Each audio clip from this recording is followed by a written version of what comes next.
used to like beatbox a lot. I used to just like make sounds like airplane sounds or car screeching or lions. You know what I mean? My mouth. As I got older, when it wasn't cool to do it. So, you know what I mean?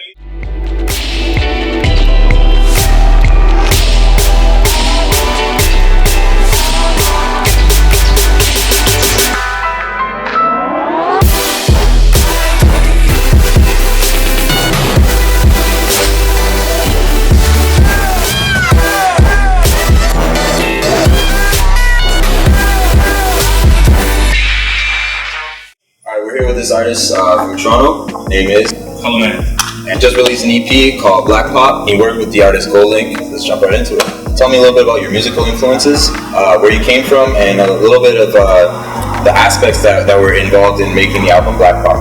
So born and raised in Toronto. Musical influences range like all over the place.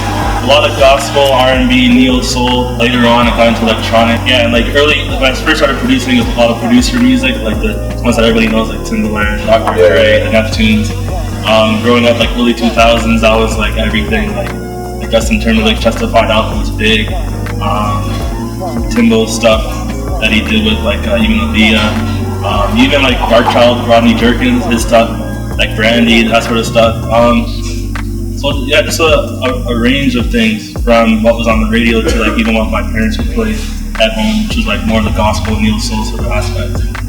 So yeah, later on I got into like people like Music Soul Child, Floor Train, things like that. Seven Golden Lampstands. That one, I had a bunch of instrumentals up on SoundCloud, which I just post, and that was like 2 years ago, and he was actually just like by himself on the computer, just like really looking for producers, looking for music. And so he found that instrumental I just posted randomly. He hit me up and he was like, yo, I really take this track. I think I could do something over it. And at that point, he wasn't like as big as he is now. It was just like another cool rapper, you know what I mean? And I liked what he did, so I was like, yeah, for sure, let's try something. That's awesome. And so that's how Seven Golden Lampstands came about. And so yeah, from there, he started working on his album later on. Reached out. I didn't know he was working on an album. We just always kept in contact, and he was always asking for beats. And I sent him When I Die beat, which I was sitting on for like a year, and like didn't send it to nobody. Like no one heard it for like a year. And I sent it to him. Yeah, he kind of surprised me. Just like one day sent me a link in my email. He's like, yo, check out this link, and it ended up being like the Noisy premiere. You know what I mean? Saying that next week, the videos would come out, so I was like pretty psyched about that. That's crazy. Mm-hmm. Yeah, both you guys are like incognito a little bit, right? Like he hid part of his face for some of his interviews. You have the medical mask on right now, and in a couple of your pictures, you also have it before. Do you want to talk a little bit about that aspect of your artistry? The mask came out of an interesting concept for me. Well, one, I'm pretty self-conscious, and two, I find it interesting that like with human communication, there's verbal and physical, and verbal is like 50%, and you can like minimize 50% of your communication with just your mouth. It's like 10% of your body or 5%. And one thing I'm working on more like even with the EP is working on my voice and my verbal communication through music. And so the mask will eventually come off once I find my voice. Like when you were just starting as a producer, did you imagine that you would end up where you are today? Or what were your goals like in the beginning? In the beginning, like before I started making beats, and yeah, I used to think like it'll be cool if they added this or if they did this instead. Like really early, like around age 12, I got tired of the radio because like I would hear the melody and know what they were going to do. It was so predictable. And so that's why I started to make music. And even the way I make music, like a lot of my beats, I try to make it unpredictable, so people don't know where it's gonna go. So that's kind of how I like started mentally. And then when I first made beats, it was mostly for like placements to get it with rappers and stuff like that, rappers and singers in the city. It was like where you were like, hey, I'm a little kid making beats, check me out, you know what I mean? Just like try to get your name out and like that way. It was kind of corny, but yeah, more and more I started to find my own sound and develop that into what it is now. For yourself, like, do you just find yourself like sitting in your room, like thinking about stuff all the time? Yeah, I do a lot of thinking, and I spend a lot of time reflecting as well, just because it helps me to move forward a better way. Actually, 3/4 to the album, I got into a car accident 2 months ago, and me and my sister almost were not here. And so that made me even think deeper as to what the whole purpose of what I'm doing is, which is also part of the reason why I'm trying to use my voice more, because it's like if you have gifts and abilities and things that you can use, why not use them while you're here? I definitely need to reflect a lot, and it just helps me to like know which way to going forward. See what else is out there. Like I said with the SoundCloud thing, a lot of times it's just like a lot of filler, a lot of people doing the same things. And it's like, for me, my personal perspective is that there's a lot of noise already in a certain atmosphere, then the best thing to do would be to bring clarity.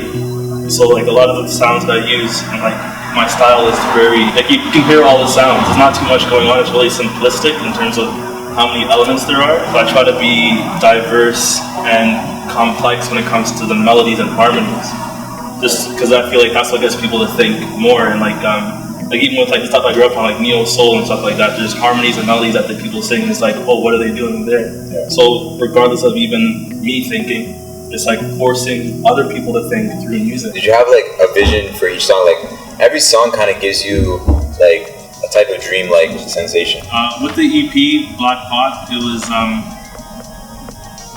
was made for the purpose of highlighting black musicianship within the city, and just putting a name to black musicianship. Like a lot of times people call it other things like urban or soul or ghetto, but it's really black musicianship, you know what I mean?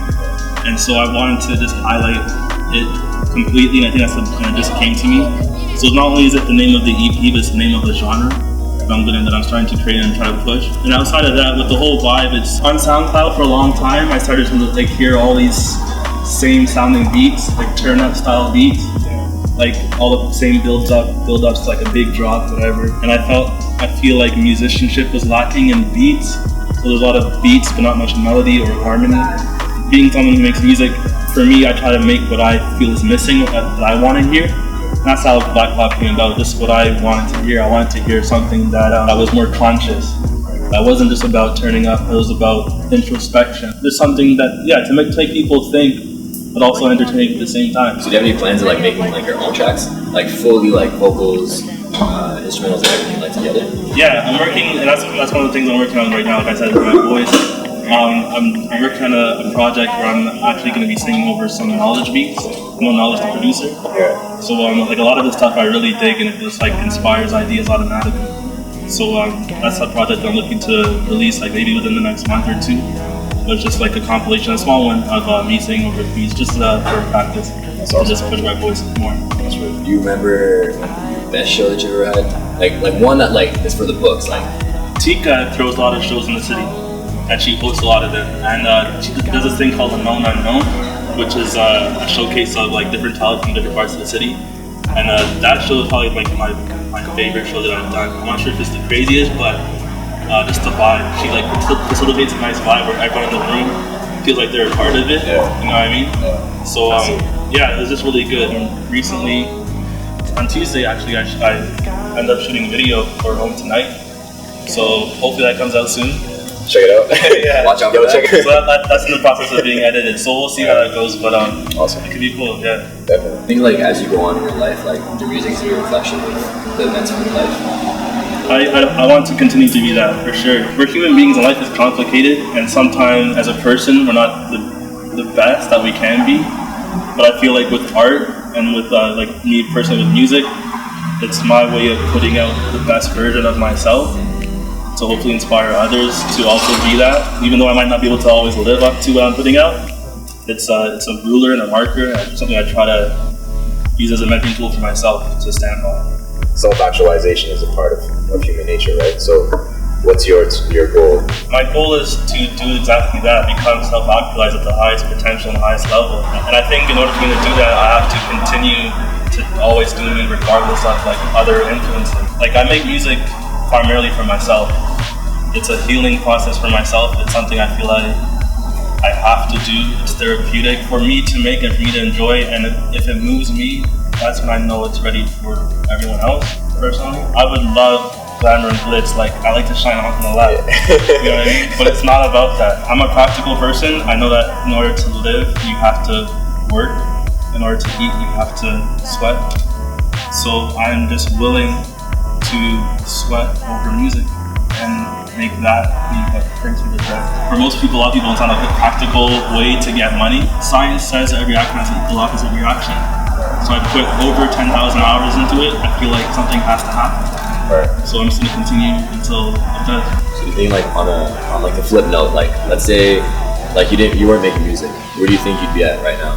Like I really feel like people have purpose, and I figured out what mine was early on. It's just a matter of how to navigate life practically, like what I believe to be practical from what people older than me told me. Like doing this is not practical, so you should do this. So I'm always struggling, or I was always struggling with how to practically live a life and continue to make music. And but more and more as time goes by, I'm realizing that it's practical to live off the music. One. Alright, thanks for watching, guys. That's the end of the interview. McCallaman has a show that he needs to get to. So anything coming up now? Yeah, I'm working on a project on some knowledge beats, hoping to come out in the next month. More vocals, more singing, and then a couple other side projects with some other artists in the near future to come out. That's right. Alright, thanks a lot. Appreciate it. Thanks again. Appreciate it. Sure, man. Alright, it's a wrap.